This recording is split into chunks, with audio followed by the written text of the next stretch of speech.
Hi everyone, today I'm reviewing The Solar War by John French. So, The Solar War is the beginning of the Siege of Terra series, which is now in its kind of last act. The very last book, which will be actually 2 volumes by Dan Abnett, has been announced, The End and the Death. So now is quite a good time to start with the Siege of Terra because all of the books have kind of been announced. So this book is really an introduction to the Siege of Terra, and arguably it's a book more about exposition rather than key events.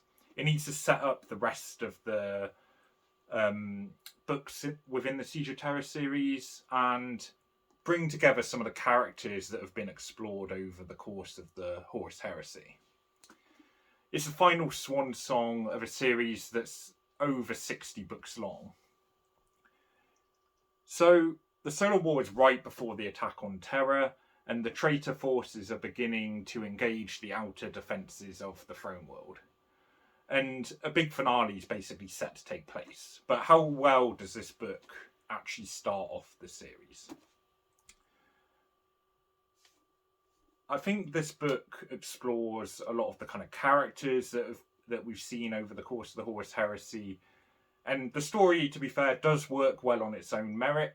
There's a reasonable balance between action and setting the scene and moving things forward. And I think the thing is, this book is kind of hamstrung to an extent in terms of its role because it needs to include certain characters. It needs to give a kind of sense for the scope of the attack on Terra. There's quite a lot of things it's having to try and achieve. But the pacing keeps you excited and engaged throughout.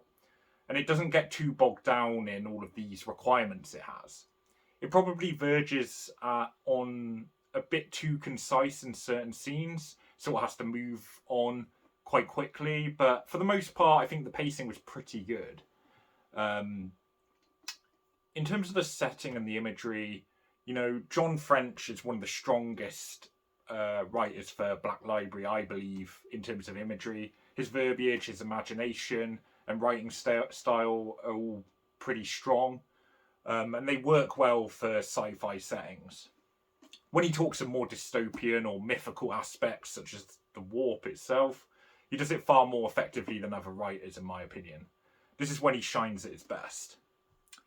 Sometimes I do wish he'd spend a bit more time on the boring stuff, though. I think in terms of characterization, that's probably a bit of an unfair criticism for this book, but just generally as a writer, I sometimes feel like he could flesh out particular characters a bit more.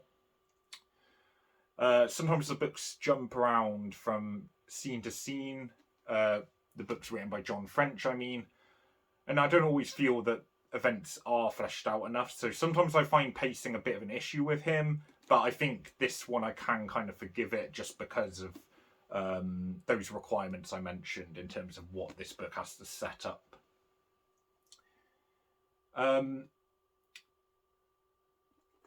I think in terms of the characters, this book, like I said, contains many of the key ones that we've seen over the course of the Horus Heresy, from the Primarchs, Dawn, Sanguinius, the Khan, humans like Masadi Oliton, I probably butchered that name, human ship crews, Horus, Abaddon, and obviously some characters have varying levels of involvement, some are involved more than others, but there's a really cool cast, especially if you've been reading since the start like I have. I think it's really great to see all these strands pulled together. And, more time is spent on Masadi Oliton than Abaddon, or Abaddon. Those two feature quite a lot. Which is no bad thing. I think some of the choices in terms of who to spend time on is necessary for how this particular story progresses. And also, I think it was divided up quite well. I think the characters it does focus on were important, and it works effectively. Some of the interactions are interesting between these different characters, so Abaddon and Zardu Layak of the Wordbearers made for an interesting pairing. They're kind of clashing in classic chaotic fashion, but they're kind of forced together in a sense. the Thousand Sons and the Word Bearers working together was dealt with briefly and actually had loads of potential, I felt. And I kind of wished more time was spent on that interaction. It does highlight a challenge of this book. So like I said, I think for the most part, the time spent on different characters and progressing the story is done well, but it's almost like the requirements make this book a kind of struggle to write. Because like that interaction with the Thousand Sons and Word Bearers, I think it gets only a few pages when it was actually becoming super interesting getting that dynamic. So maybe I actually think this book almost could have been done in 2 volumes, just setting it up, but then you could argue, well, what there's been like 54 books on it, just kind of get to the point at this stage.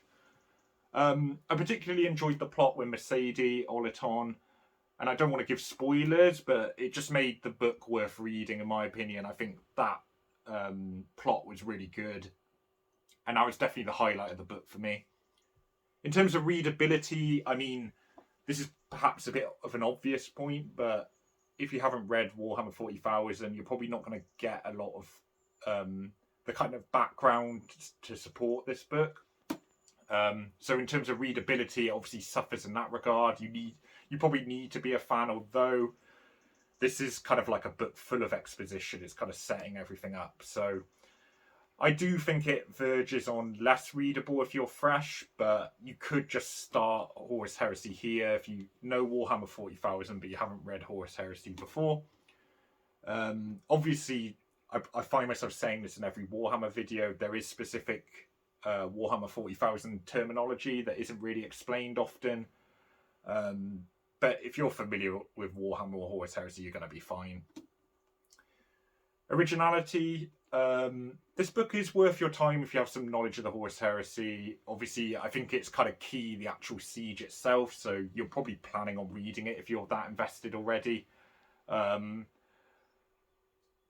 Many would be buying anyway.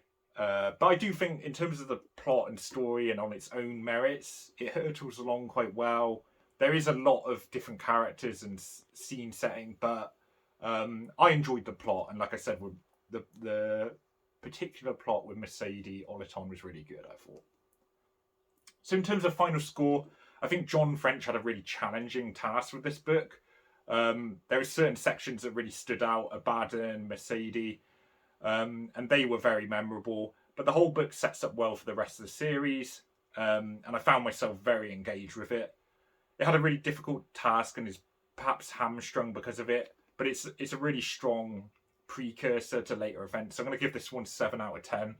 And to be honest, if it wasn't so hamstrung, I kind of get the impression it'd probably be a higher score, which perhaps isn't the author's fault necessarily. It's just how the sort of setting and the number of books in this Horus Heresy series is kind of crazy, which is a good thing for us fans. So it's a 7 out of 10 for that one. Thanks for watching, and please do like and subscribe and all that. And I'll be reviewing plenty more Horus Heresy. Obviously, we've got all of the Siege of Terra to do, so stay tuned for that.